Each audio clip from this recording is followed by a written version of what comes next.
podíamos discutir. Termino historiador, de acuerdo. Bueno, pues nos encontramos con Rocío Velasco, que viene de la Universidad de Sevilla, pero viene a hablarnos de los problemas en el protectorado, pero no desde el punto de vista español, no desde el punto de vista de nuestro país, sino cómo nos veían, cómo interpretaban en Marruecos, bueno, pues la presencia de las tropas españolas en la actual nación marroquí. Rocío, buenas tardes. Buenas tardes. Porque me imagino que habría de todo como en botica, ¿no? Porque a fin de cuentas el factor humano influye, ¿no? En la convivencia entre españoles y marroquíes, por mucho que unos fueran parte de una potencia colonizadora y otros los colonizados. Sin embargo, ese tipo de historias nos hacen pensar que no estamos ante una visión uniforme, ¿verdad?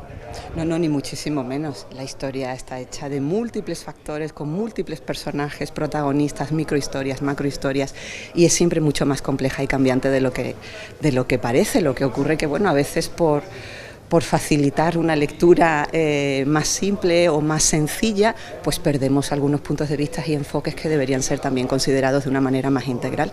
Y esa es mi misión hoy, ofrecer, digamos, un poquito la óptica marroquí, la visión marroquí de una época, de un gobierno, de la dictadura de Primo de Rivera, que estamos conmemorando ahora, pues el centenario. Ajá. Esa óptica marroquí sobre el gobierno de Primo de Rivera, en líneas muy generales, como hemos dicho al principio, ¿cómo era? ¿Qué se pensaba en Marruecos? Por no sé, los poderes fácticos, los medios de comunicación, etcétera, del militar jerezano. A ver, yo tengo que empezar diciendo que mi consulta se basa en la historiografía marroquí, es decir, en los historiadores marroquíes que han escrito a partir de la década de los 70 y 80, que es cuando comienza realmente a haber un corpus importante.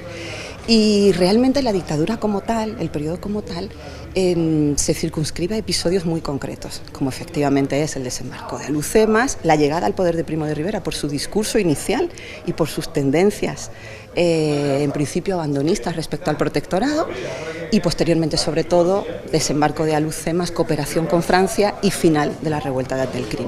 Esos son, digamos, los puntales, los episodios más importantes que se reflejan en el corpus marroquí que he consultado. Evidentemente dentro de un contexto más general también, dentro del protectorado con Francia siempre como potencia principal, que eso es conveniente aclarar, esa colaboración hispano-francesa a veces, bueno, pues en la óptica marroquí se sobredimensiona un poquito más respecto al gran enemigo que era el colono francés.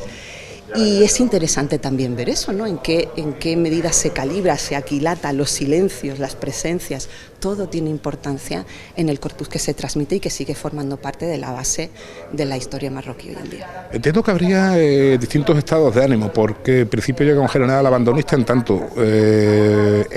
por tanto, una persona proclive a las tesis del nacionalismo marroquí, de esto es nuestro y aquí sobra nadie, y aquí sobran, bueno, por las potencias colonizadoras. Después llega el desembarco de Alhucemas y el sometimiento de la República del Rif. Todo esto se tiene que ver, estos cambios, estos vaivenes en la persona de Primo de Rivera, en ese corpus al que mencionas. Pero lo curioso, fíjate, efectivamente, debería verse. O debería, yo lo entiendo. Como estamos acostumbrados en la historiografía española, ¿no? Que hay muchas monografías sobre el personaje, el estratega, el mito del estratega, el abandonismo, no abandonismo, el repliegue, en fin, hay todavía mucho debate ahí. Pero, sin embargo, la historiografía marroquí no existe, porque, como digo, lo importante para ellos era la rebelión de Abdelkrim, y en esa clave se ve todo.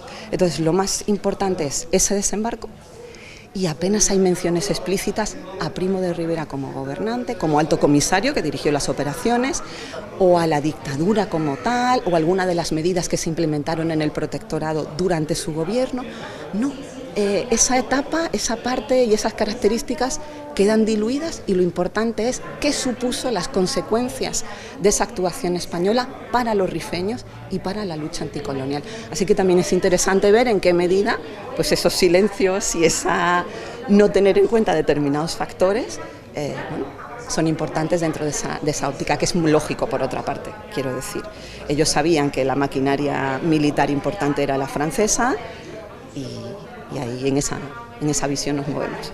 Claro, consiguieron lo más difícil del mundo, que era poner de acuerdo a España y Francia en algo. Exactamente. Exactamente, pero es muy curioso y además termino con una imagen del monumento erigido en Anual, porque no solo se habla de Anual en esa placa conmemorativa, se habla también luego de la cooperación hispano-francesa. Y es muy representativo, y me estoy haciendo autospoiler con la intervención que voy a tener a continuación, pero es muy curioso como incluso en ese desembarco, tal y como está reflejado en el monumento, el protagonismo se lo lleva el general Pétain. Entonces, es muy representativo y por eso es importante también verlo, recalcarlo y hacerlo contrastar con lo que conocemos. Cosas de España y Francia. En fin, Rocío, muchas gracias. Gracias a vosotros. Coloniales, descolonizadores en castellano, y subrayar por otro lado el peso del legado colonial en clave cultural y su influencia en esta historiografía marroquí. Reflexionar finalmente sobre la alteridad desde esta Octángel en general, en este caso como presidente del Partido Reformista Nacional, el principal partido rival posteriormente del Istiklal en el país. Como digo, hay una especie de relanzamiento. Bien, se comienzan a rescatar a estos personajes, pero hay un problema, que es que se produce un fenómeno de sobrecompensación. Han sido muchos años de marginación y